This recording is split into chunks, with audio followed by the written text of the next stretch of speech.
boat mechanic from Martin, Dylan Matthews, the local man from here in Wanganui, the engineer sitting in the silly seat. The Violet Tendencies, the boat that's ever-changing colour, the chameleon, if you like. So Tim Coleman, it's his first season behind the wheel as well, and his progression has been huge.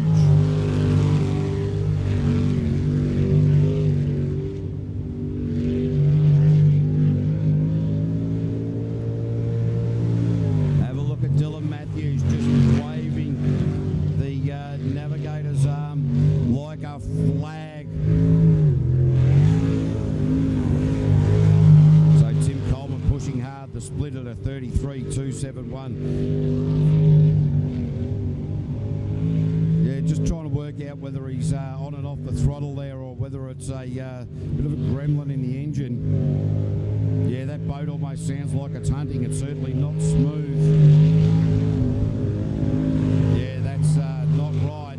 That's a 55.356. So we'll get you, Hughesy, to go down and have a chat to Tim Coleman, if you wouldn't mind, mate. Come back with some news and find out why that boat is running the way it is. Geez, mate, you're starting to look a bit tired. Put a bit of sunblock on, mate. You'll be right. You've got plenty of energy. Off you go. Tell you what, Hughesy doing a wonderful job up here in commentary. All right.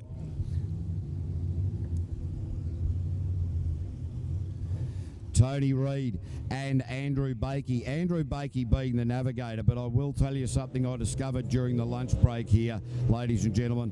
Andrew Bakey, who is the navigator, got lost on coming to the track yesterday. I don't think that's a good outcome and makes the driver feel confident when the navigator can't find his way to a track he's been to 20 times before. So, Tony Reid, the still at it boat for Drillco. He's gone the wrong way. Oh, no. Tony, don't listen to your navigator. He can't find his way to the racetrack. So Tony Reid, some 9 seconds down on where he'd like to be at the split. That is due to the rotational error. So for Reid Engineering, Shifty Sports Bar and TAB, Waitra Super Liquor, Petersol Transport, Egmont Industrial Supplies. The split at a 40.894, some 10 seconds above where he'd like to be. I wonder if Uncle Tony Reid will resort to Biffo for his navigator. So Tony Reid with a 63.455, 63.455. And I dare say there'll be some fairly animated discussion in behind the dashboard of the Drillco machine. Leighton Shrek Manel, you've joined us up here in commentary, mate. Are you up here for the rest of the day? Mate, I just come up to see her mumsy went there. I don't know if she made the top 9 or not. She's tighter than your shorts here at the moment, I think, down there. Tighter than your wallet, mate. That's extremely tight today, mate. I'm running on having a good blast out there in the bitch's box. So Shrek is all over that, as you can see. We're having a bit of fun, running out of horses, so hopefully we just found a couple more ponies to throw in there for the next run. Mate, I tell you what, for a boat that you haven't driven, what is it, 2 years since you've been behind the wheel? Yeah, it's a bit like, well, it's a bit like riding a bike, and as they say, you get back, but it's been great fun. I mean, been really honoured to be offered a drive, and it's been a great little package, so we're helping ironing out a few, might have a bit of rough and tumble there, I don't know. Yeah, that was just the Riddick boys. Obviously got a little bit loose out there, Leighton. We'll come back to you, mate. Good luck for the rest of the day. Great to see the late Shrek Manel behind the wheel of an unlimited superboat, care of Pip Thompson. They're having a chat there to Leighton, and it took me off the track there of the brothers Riddick.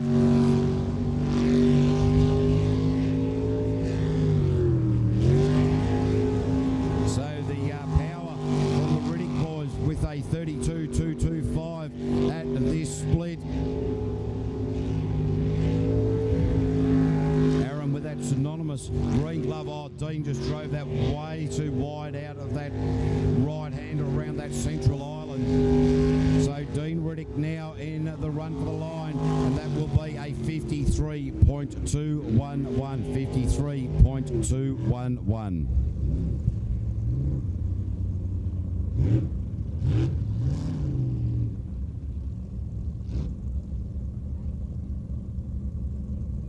Okay, we're going to announce the top 9, moving into the top 9 for the Group B category from slowest to fastest.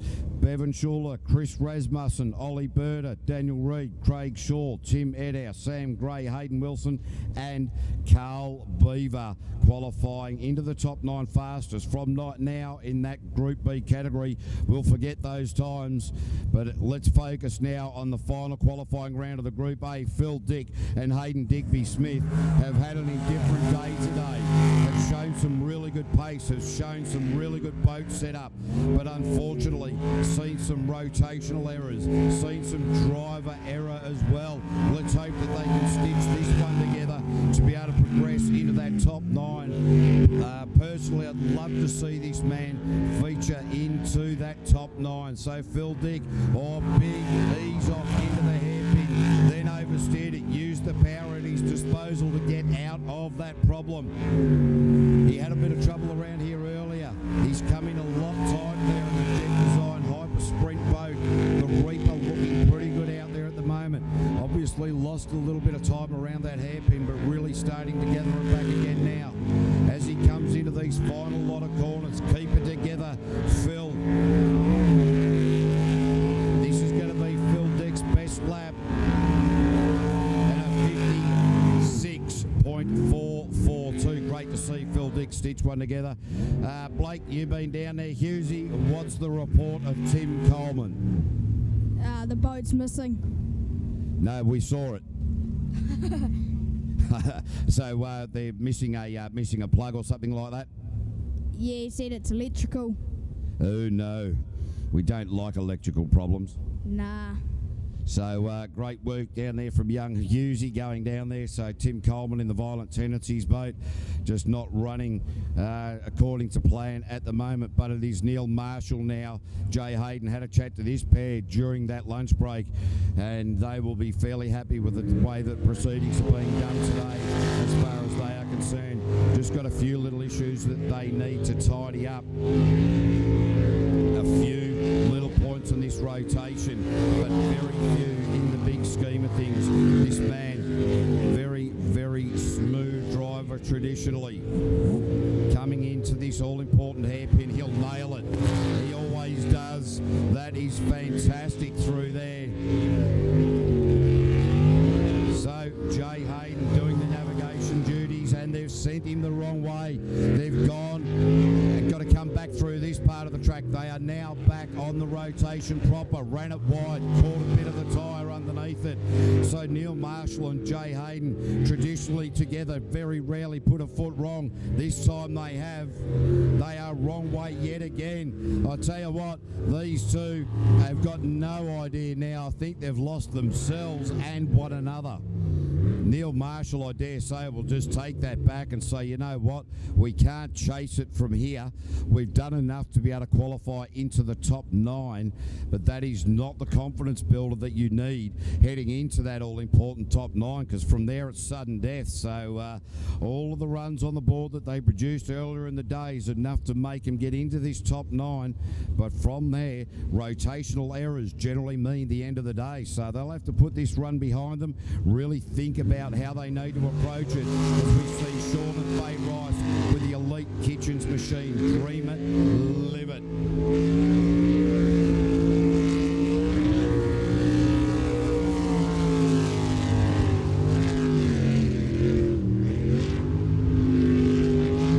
So great to see this pair out on the track. Love the way they approach their driving. Very professional approach to everything that they do.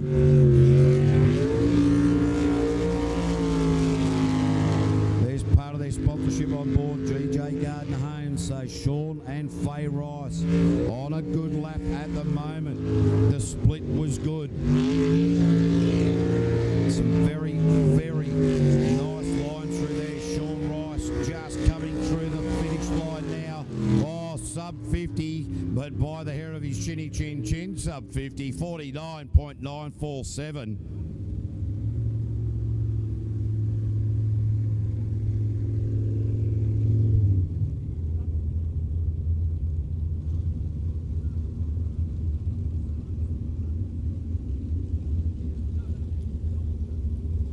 Cy Gibbon coming out next. Donna Thompson, the Wanganui lady, sitting in the silly seat. Number 2 in NZ in the Group A category. Cy Gibbon, currently sitting second in the overall championship, has been having a cracker of a day so far. Let's hope that for their sake that continues. Has been super aggressive at this right from the outset. Great to see this man from North Canterbury up here and having a play and playing hard indeed. Wow, that is an interesting line. He got away with it. That was tight through there. There wasn't much room left for error, but Cy Gibbon is absolutely seeing every available millimetre of this track. Keeps it off the tyres where so many before him haven't. Maintaining the rage into the nut. This is looking like a pretty good lap from the man at the helm, Cy Gibbon. Donna Thompson, the navigator, working together wonderfully. Cy Gibbon now across the line with a 48.863 cracker run, Cy Gibbon.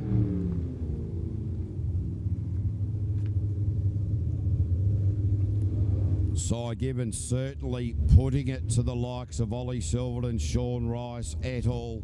Just saying, you know what, guys, don't forget about me. But how could you forget about the man from Novus Autoglass, whose catchphrase is, show us your crack.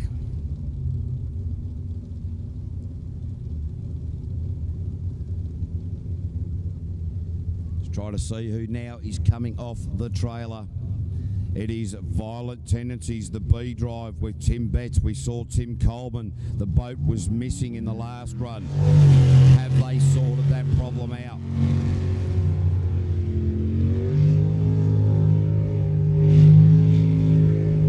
So Tim Betts with Hoki Tawa sitting in the navigator's chair.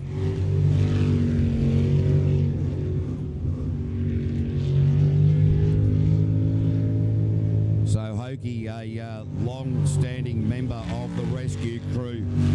So Betsy, his normal navigator Jojo, not sure where you are, but if you're watching on the live stream, big g'day to you. So Hoki was given the opportunity to do some navigation, and unfortunately she got it wrong. No, Betsy well off the power there. And I had a chat to Hoki, the navigator, at the lunch break, and she said, well, Tim Betts has been sort of saying to me, there's only a couple of points in the track where I need your advice and your hand signals to keep me on the right course. So I dare say that Betsy, if he makes it into the top 9 now, might be saying, actually, Hoki, can you point me in the right direction a little bit more after that last DNF?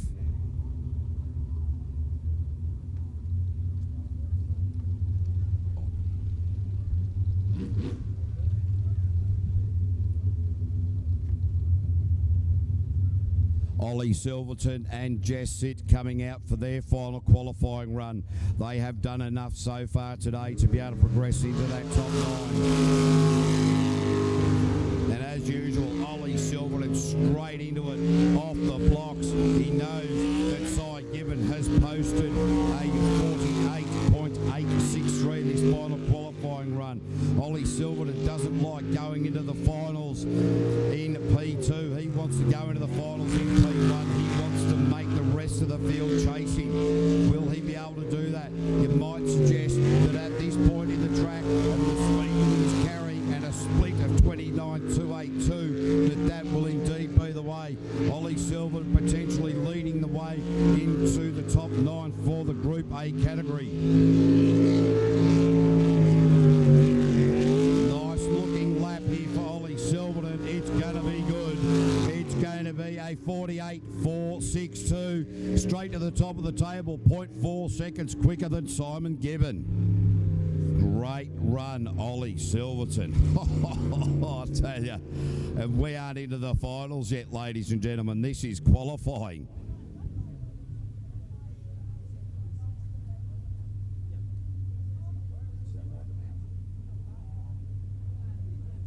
Okay, so we are now going to move into the final qualifying round for the unlimited category. So here's how it looked for the Group A. No, I can't tell you how that looked because the computer just had a little bit of a hemorrhage and took everything off the screen. So if you've been taking some notes, fantastic. If you haven't, you're in the dark the same as me. Now, Ollie Silverton was quickest in that side given, but we will come to you very soon with the people who have made the top 9 in the Group A category. We are now going to